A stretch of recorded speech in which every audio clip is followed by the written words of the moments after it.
Aujourd'hui, je voudrais vous parler d'un préjugé coriace au sujet de la pureté de la langue française. Avez-vous déjà entendu des remarques comme « Oh, quelle belle langue, du vrai français pur » ou bien « Cette personne parle avec pureté la langue de Molière ». Affirmons d'emblée qu'une langue pure, c'est un mythe, c'est une vision de l'esprit. Certains soutiendraient même que ce concept exprime la recherche de l'absolu.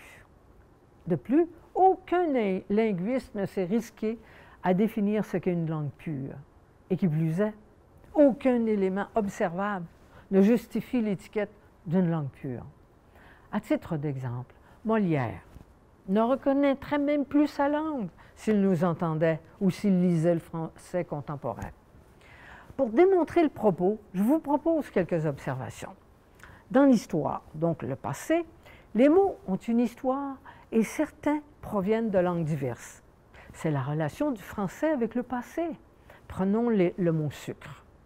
Il nous vient du sanskrit sakara et ce sont les Grecs qui ont rapporté la canne à sucre de l'Inde.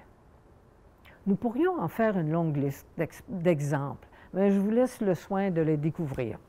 Mais retenons une chose, certains mots puisent leurs origines du latin, du grec, du celte, de l'étrusque et bien d'autres langues. Nous faisons appel à d'anciennes langues pour nommer nos réalités et c'est ainsi que notre passé linguistique devient une source d'inspiration. Le présent maintenant, une langue stable, neutre et immuable, ça n'existe pas.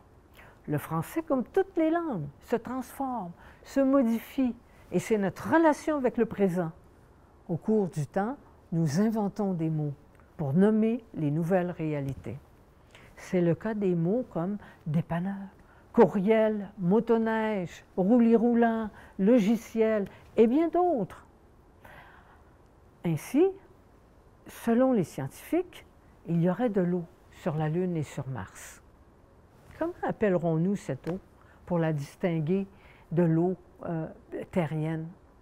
Nous inventerons des mots et des concepts qui contribueront à enrichir le vocabulaire, la syntaxe de notre langue. C'est notre relation avec l'avenir. Mais un fait demeure.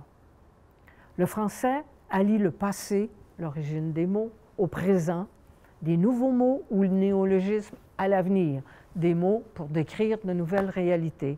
Voilà donc une langue vivante. Pour conclure, je vous suggère de ne plus chercher la pureté de la langue, mais d'en observer l'évolution. Merci.